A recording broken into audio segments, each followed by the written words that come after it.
La Facture, émission numéro 404. Aujourd'hui, Assurance Médicaments. Plus de 300 employés de Poste Canada poussés vers la Cour du Québec. Les gens qui appellent ça du pelletage, les autres qui appellent ça, en anglais, ils disent dumping. Aussi, du nouveau sur les cours de réanimation cardio-respiratoire payés, mais jamais donnés.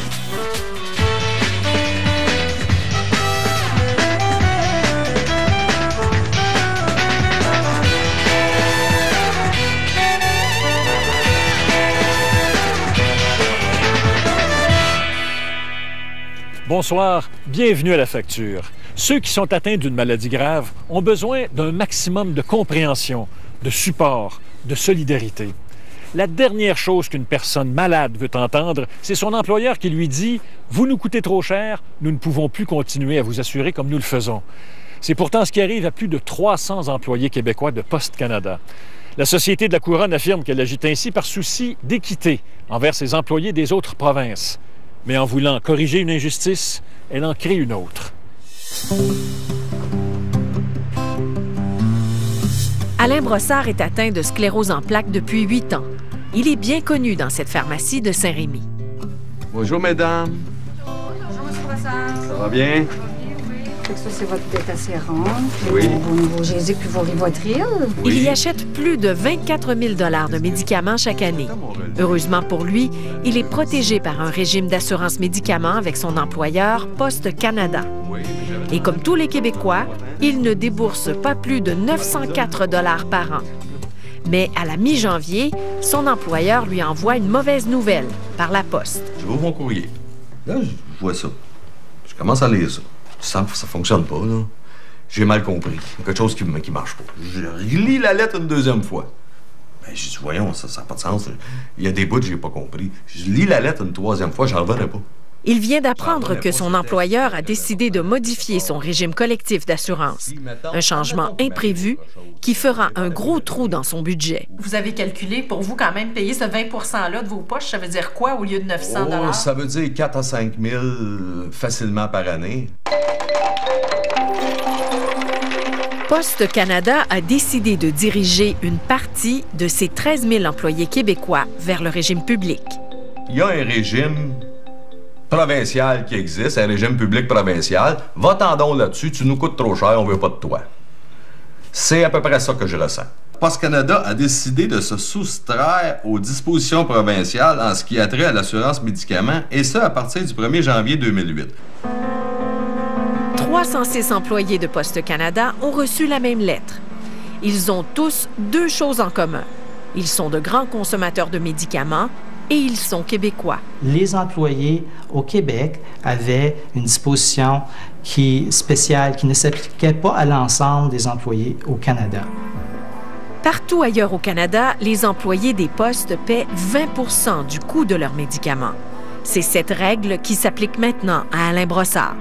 Cette année, ça lui coûtera 5 000 $ parce que Poste Canada a décidé de ne plus respecter le plafond de 904 $ imposé par la loi québécoise sur l'assurance médicaments. Cette disposition ne s'applique plus ni à vous, ni aux autres employés du Québec participant au régime d'assurance médicaments de Poste Canada. Aux autres Québécois, oui, mais vu que nous, on travaille à Poste Canada, non. Bravo! C'est une question d'équité pour l'ensemble des employés. Et aucun employé ailleurs au Canada ne profitait de cette franchise maximale annuelle. Et c'est Poste Canada qui assumait l'excédent des coûts liés à cette franchise, ce qu'elle ne veut plus faire. Nous vous donnons maintenant la possibilité de choisir la protection de la RAMQ au lieu de celle de Poste Canada pour vos médicaments admissibles. Poste Canada renvoie les grands consommateurs de médicaments qui veulent conserver leur plafond de 904 $ au régime public du Québec. Régie de l'assurance maladie, Thierry Archambault, bonjour. La première surprise, c'est la RAMQ. C'est la première fois qu'on voit une lettre de ce type où on offre le choix de rester avec Poste Canada ou de s'en venir avec le régime public de la Régie de l'assurance maladie du Québec. Marie-Claude Prémont enseigne à l'École nationale d'administration publique. Elle est juriste spécialisée dans les questions de santé. A priori, une entreprise fédérale n'a pas à se soumettre à la loi québécoise sur le régime général d'assurance médicaments, effectivement. Nous, à la Régie, on trouve ça déplorable et désolant que le gouvernement fédéral, comme employeur, ne considère pas, en fait, la loi sur l'assurance médicaments du Québec. Ce régime public a été mis en place il y a une dizaine d'années. Trop de Québécoises et de Québécois ne peuvent se payer de nouveaux médicaments. Créé pour ceux qui n'ont pas de régime collectif privé, le régime public d'assurance médicaments couvre maintenant 2 fois plus de gens qu'à l'origine et ses coûts ont explosé.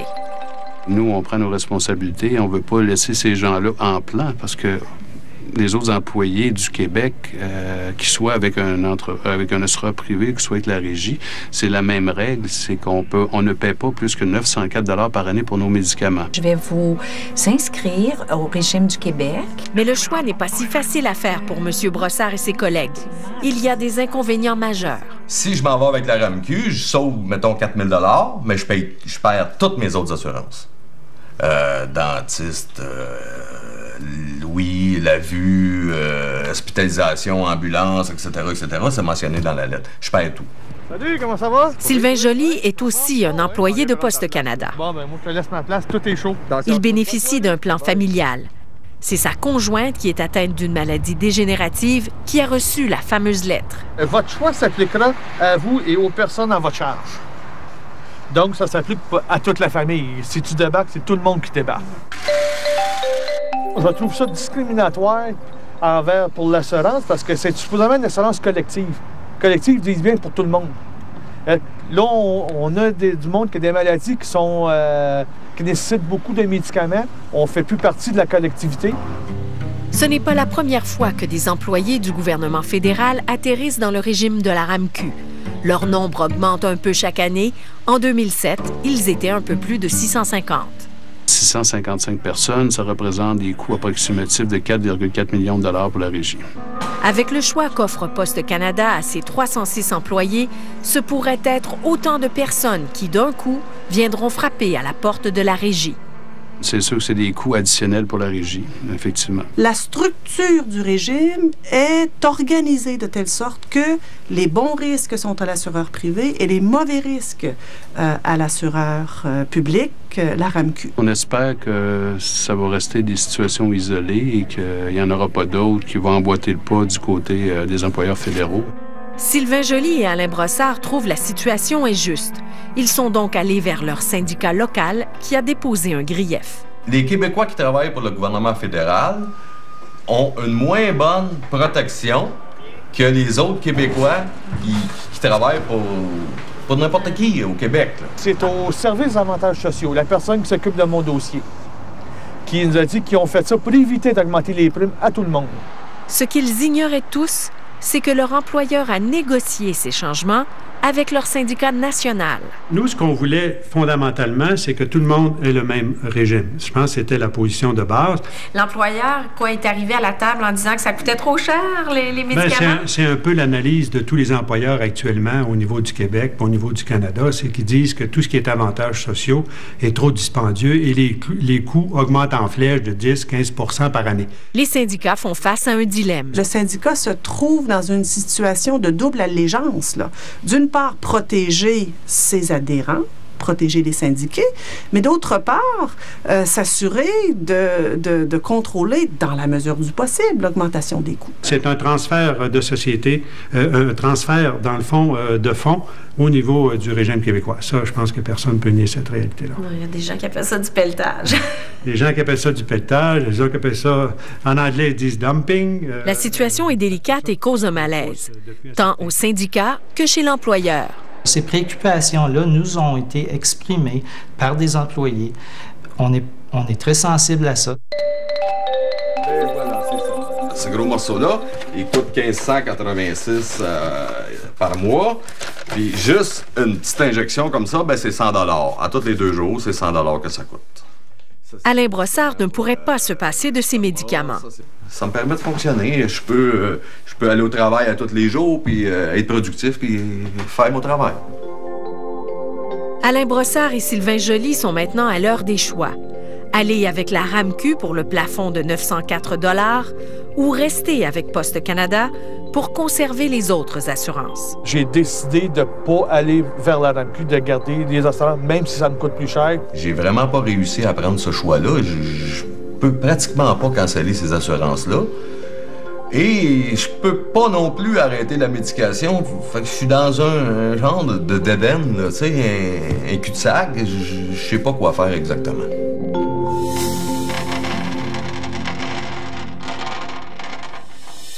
Le syndicat des postiers s'est entendu il y a quelques jours avec Poste Canada.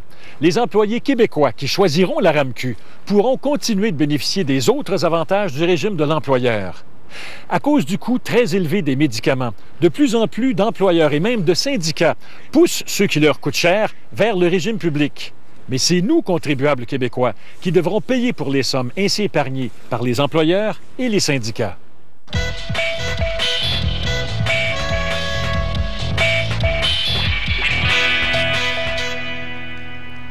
Le jeu du vrai ou faux maintenant. Vous inscrivez votre enfant à un camp de jour pour l'été prochain.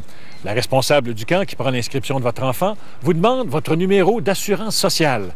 Vous refusez. Elle insiste. Alors, vrai ou faux, vous n'êtes jamais tenu de donner votre numéro d'assurance sociale à une entreprise privée. La réponse après la pause.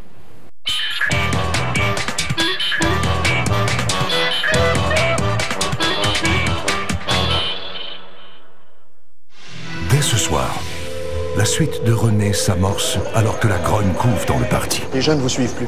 René, il faut que tu parles avec ton cœur. Changer les choses, ça devrait être un slogan permanent de votre génération. Mais rien de mieux qu'une élection pour resserrer les rangs. Bonne chance. On n'est pas un petit peuple, on est peut-être quelque chose comme un grand peuple. C'est maintenant que le vrai travail commence. Puis, en février 77, René, le destin d'un chef, dès ce soir 20h à Radio-Canada. Dunkin' Donuts a demandé à monsieur, madame, tout le monde, êtes-vous pessimiste? Hein? Ben voyons donc. Regarde, là, quand ma coupe est à moitié vide, moi, je suis à moitié plein, hein?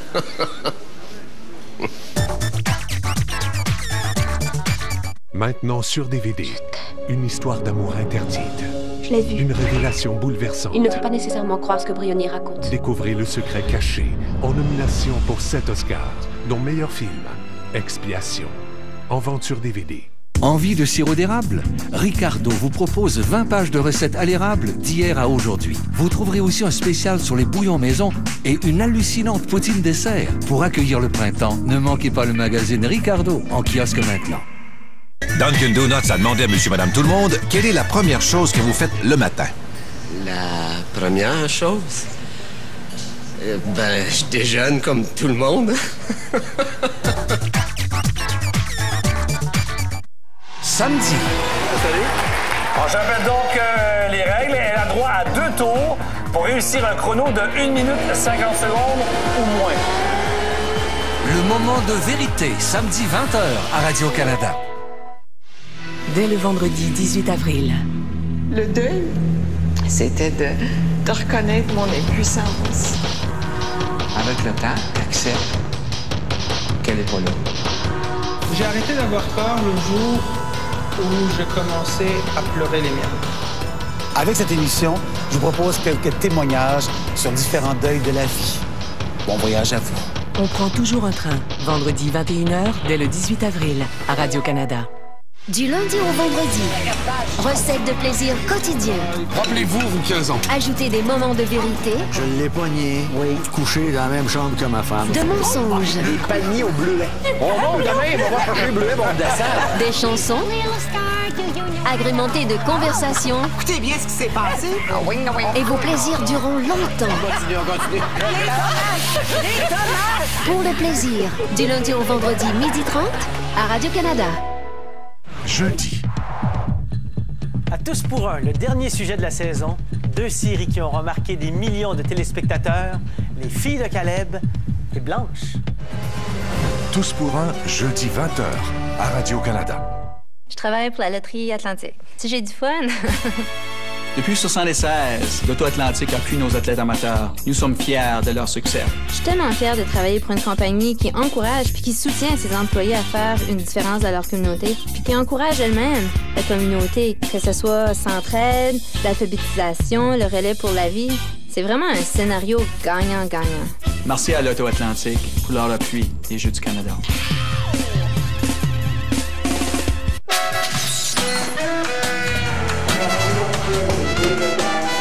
La facture!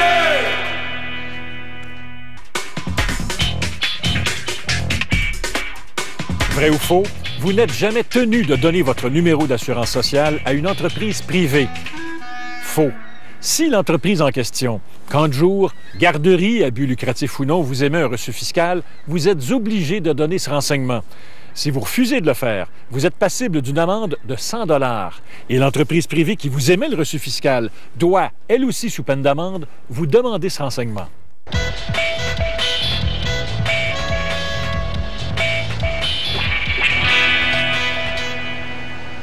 Depuis quelques années, vous êtes nombreux à nous écrire pour vous plaindre de commerçants itinérants qui vous vendent des cours de réanimation cardio-respiratoire. Le problème, nous dites-vous, c'est que vous ne voyez jamais la couleur des cours pour lesquels vous avez payé. Depuis 2005, l'Office de la protection du consommateur tente, tant bien que mal, de protéger les citoyens contre ce genre d'arnaque. Encore récemment, l'Office est intervenu pour serrer la vis à des entreprises qui travaillent à partir de l'Outaouais. Malgré cela, des milliers de personnes risquent une fois de plus de se retrouver le bec à l'eau. Il n'y a pas l'air à respirer.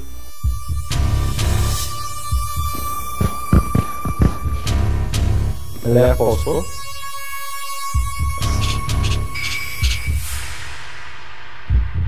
En 2005, nous vous présentions un reportage impliquant Richard Taillot, dont les différentes compagnies offraient des cours de RCR, la réanimation cardio-respiratoire. Vous, est-ce que c'était des cours en soirée ou samedi durant le jour que vous préfériez?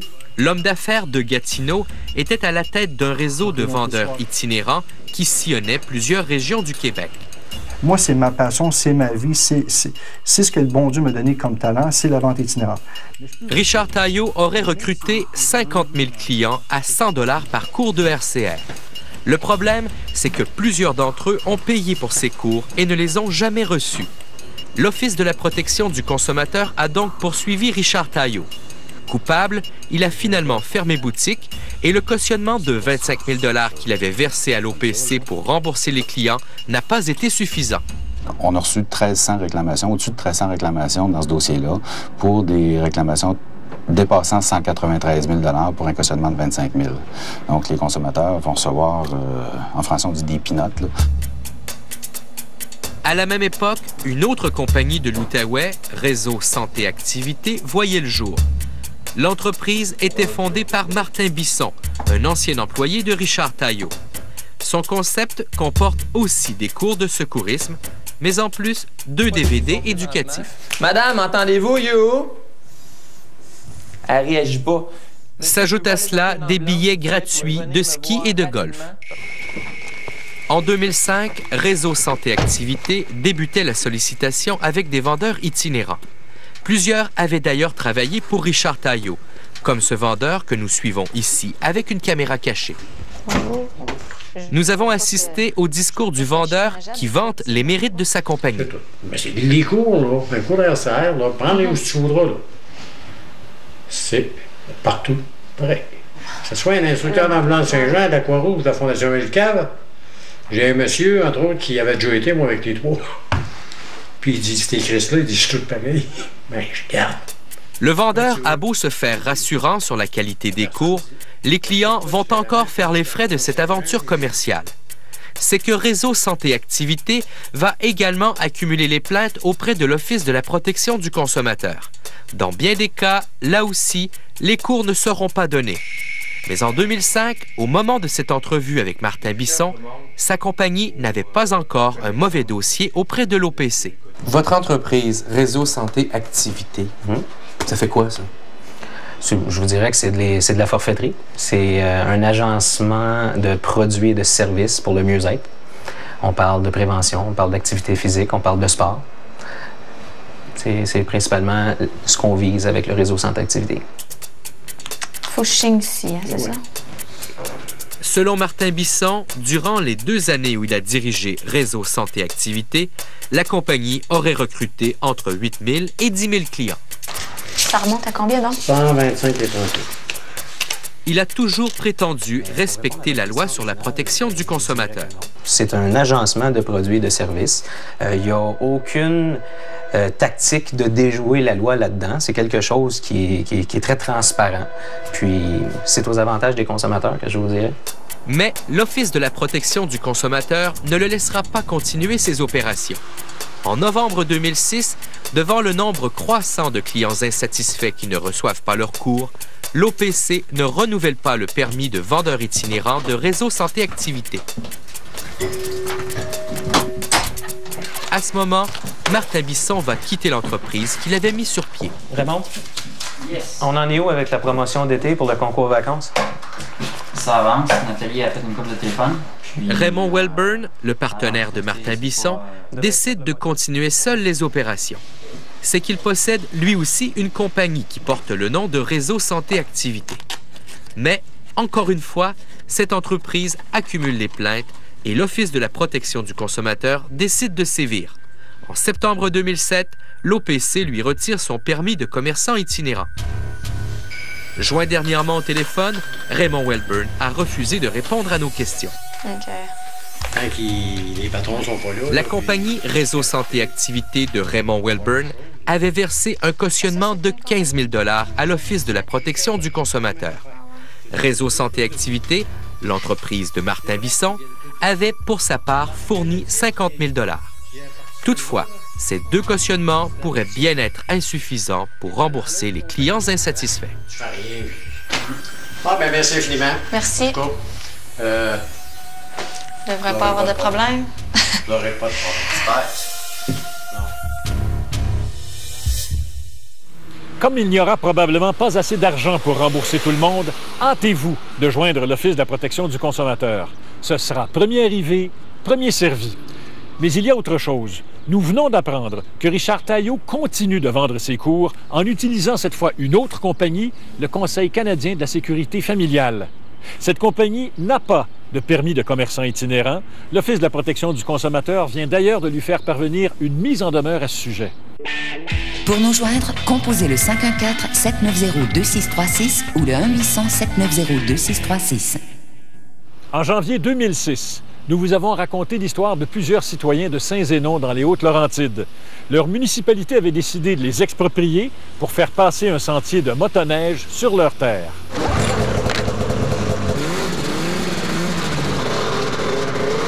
L'argument de Saint-Zénon était que puisque l'industrie de la motoneige génère des millions de dollars en retombées économiques, cette expropriation est justifiée par l'intérêt public. L'an dernier, la Cour supérieure avait déjà rejeté les arguments de la municipalité et donné raison aux citoyens. La Cour d'appel a récemment confirmé ce jugement. C'est maintenant clair. Une municipalité n'a pas le droit d'exproprier un de ses citoyens pour faire passer un sentier de motoneige sur son terrain. Ce sera donc aux commerçants de se déplacer vers les pistes de motoneige qui sont situées à l'extérieur des villages.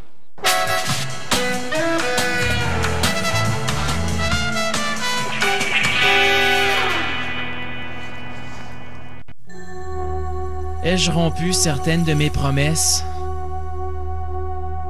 Le jeu déchire-t-il votre vie? Appelez le 1-800-461-1234 pour obtenir de l'information gratuite et confidentielle. Ai-je commencé à mentir à ma famille et mes amis pour jouer? Le jeu déchire-t-il votre vie? Appelez le 1-800-461-1234 pour obtenir de l'information gratuite et confidentielle. Ce soir, au Téléjournal. Bonsoir, 5 matchs de suspension pour Patrick Roy, 7 matchs de suspension pour son fils Jonathan. La Ligue de hockey junior majeur du Québec fait connaître ses sanctions à la suite de la bagarre générale de samedi. La France pourrait ne pas participer à la cérémonie d'ouverture des Jeux de Pékin. Nicolas Sarkozy fait pression sur la Chine pour mettre fin à la répression au Tibet. À plus tard.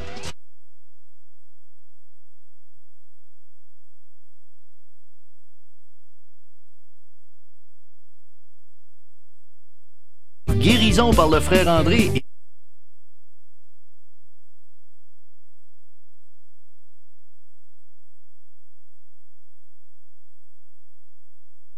En 10 ans, on ne veut plus les assurer. On en est rendu là à cause des racines d'un arbre qui ne m'appartient pas. La ville refuse de couper l'érable. La question de la semaine maintenant. Chaque année, les Canadiens utilisent 55 milliards de sacs de plastique, entre autres pour trimballer leur épicerie. Au Québec, nous en utilisons 2 milliards. Non seulement ces sacs ne sont pas tous recyclables, mais au Québec, seulement 41 des citoyens peuvent les recycler dans leur bac vert. Bon nombre de ces sacs se retrouvent donc dans notre environnement. Seriez-vous pour ou contre l'interdiction de ces sacs, comme certains le demandent? Je pense que ça dépend des situations. Dans certains cas, il y a peut-être des sacs biodégradables parce qu'ils ont quand même une utilité. Dans certains cas, on peut favoriser des sacs réutilisables, mais je pense pas qu'il y ait une solution générale à tout. Moi, je serais pour. Oui, j'utilise déjà beaucoup les sacs recyclables. J'ai espoir qu'on n'ait pas besoin de réglementer ce genre de choses-là et que ça devienne pratique courante pour les gens. Interdiction des sacs de plastique, il est temps qu'on nettoie l'environnement. Un sujet comme l'environnement, je pense que c'est nécessaire d'interdire des sacs plastiques. Ça paraît évident que c'est mieux à prendre en papier ou prendre des sacs qui vendent à l'épicerie. C'est une bonne idée s'il y a une alternative. Sinon, je propose interdire les sacs non recyclables. La ministre de l'Environnement du Québec a songé l'an dernier à imposer une taxe sur l'utilisation de ces sacs. L'Irlande a imposé une telle taxe en 2002. L'utilisation des sacs de plastique a alors baissé de 90 %. La France est allée encore plus loin et a interdit la distribution des sacs de plastique à compter de 2010. La semaine prochaine à la facture, la Ville de Québec tient-elle plus à ses arbres qu'à ses citoyens? Voilà, je vous quitte là-dessus. Merci beaucoup d'avoir été là. Je vous souhaite une très bonne semaine. L'option utilisée par l'Irlande semble être la plus appropriée, à mon avis. Plutôt d'accord avec la taxe. Ça diminue de soi-même. Je pense que c'est une façon de collecter de l'argent. En même temps, ça va conscientiser les gens sur l'utilisation des sacs. L'éducation, la sensibilisation, je pense que c'est la meilleure façon.